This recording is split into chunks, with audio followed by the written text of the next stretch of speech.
Let me tell you about Jonas. Jonas is 19 years old. He studies law in Munich. In his spare time, he likes to play soccer. Jonas has a secret which he thinks he cannot share with anyone, not even with his best friend or with his parents. He's just too afraid of anger, rejection, and repulsion. Jonas knows that he has to suppress his sexual drive for his entire life. And he also knows that there will never be a loving and fulfilling partnership that he can enter. Because Jonas is a pedophile. He's only attracted to female children between the ages of 6 and 12 years. But since he's aware of the consequences for the children, he has never given in to his sexual drive. What is pedophilia? And what is it not? In the ICD-10, the International Classification System for Illnesses, pedophilia is coded as the sexual preference for pre-adolescent children. It is listed under the sexual disorders. Whether the persistent occurrence of sexual thoughts and feelings for pre-adolescent children have been acted upon or not is not relevant to the diagnosis.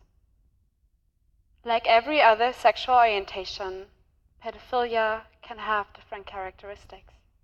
For example, it can be heterosexual, it can be homosexual, bisexual. Some pedophiles are exclusively attracted to children. Others are not exclusively attracted to children, but they are also sexually interested in adults. But their main sexual interest lies within children. Only if this main sexual interest is given, we talk about pedophilia. The vast majority of all pedophiles are men, about 99%. Within the male population, 1 to 2% are considered to be pedophiles. This translates to about 60 million people worldwide. This is as much as the population of Italy or of South Africa. Therefore, pedophilia is not an irrelevant phenomenon we can't simply ignore. Chances every one of you knows at least one pedophile are higher than that you don't know anyone. We haven't found out yet why pedophilia occurs. There are biological, social, and psychological factors to it.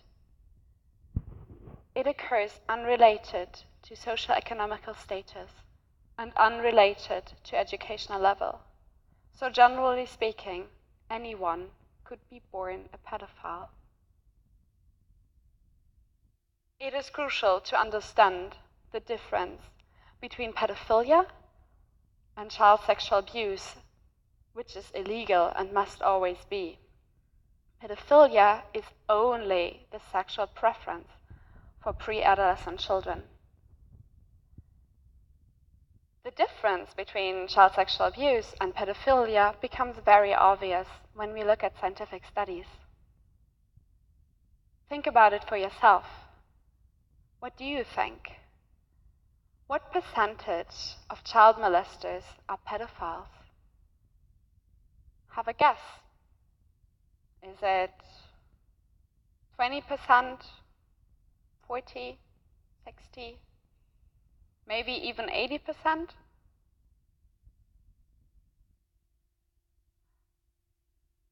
In fact, scientific studies indicate that only 20 to 30% of all child molesters are pedophiles.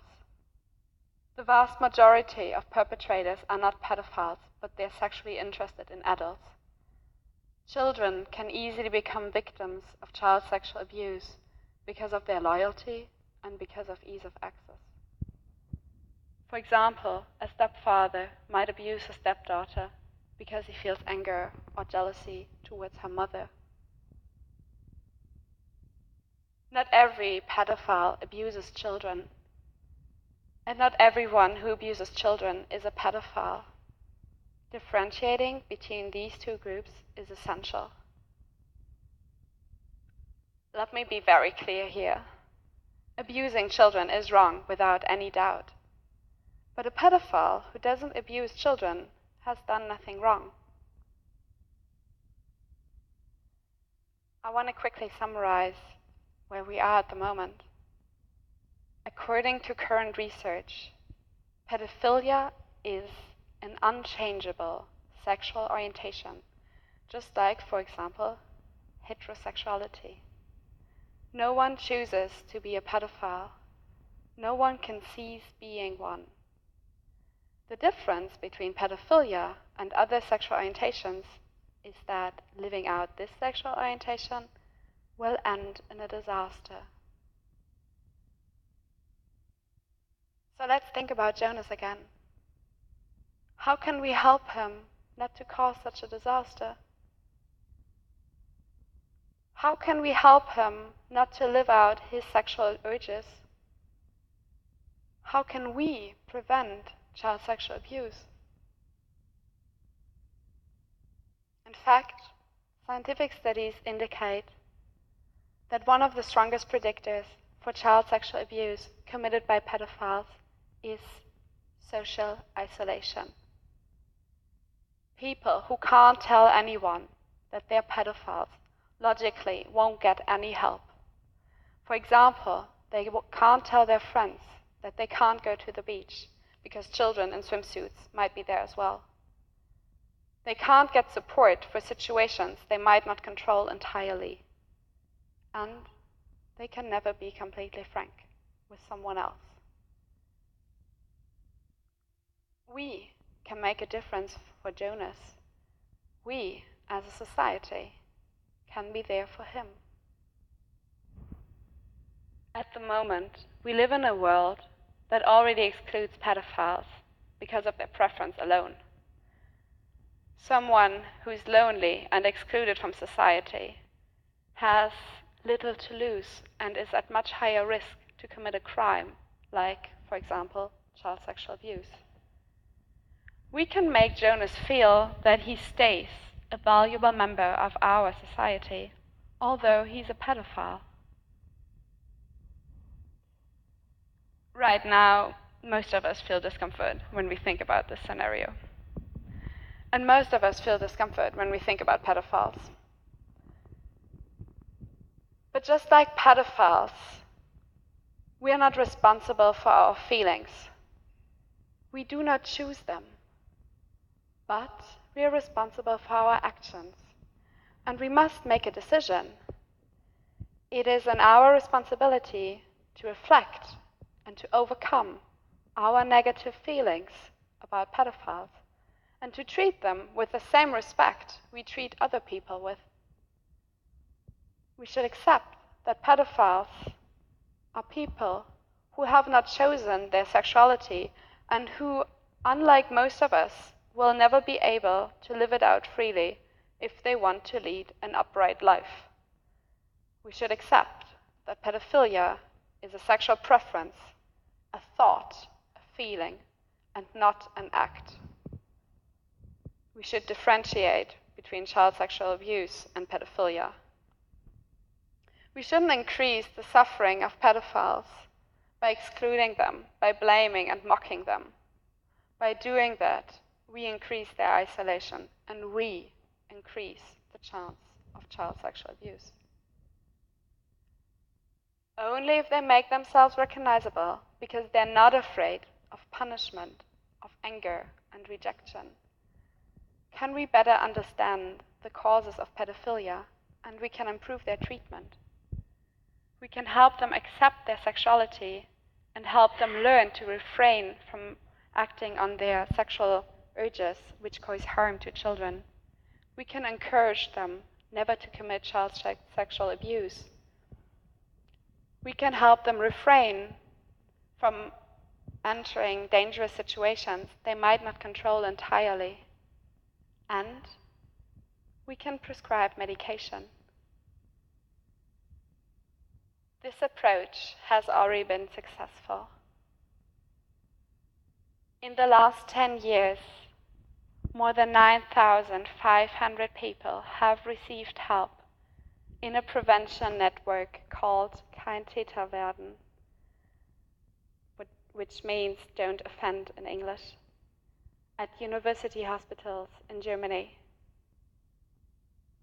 The last survey shows that 98% have never committed child sexual abuse. Unfortunately, this program is not gonna eradicate child sexual abuse, but it is the first step in the right direction.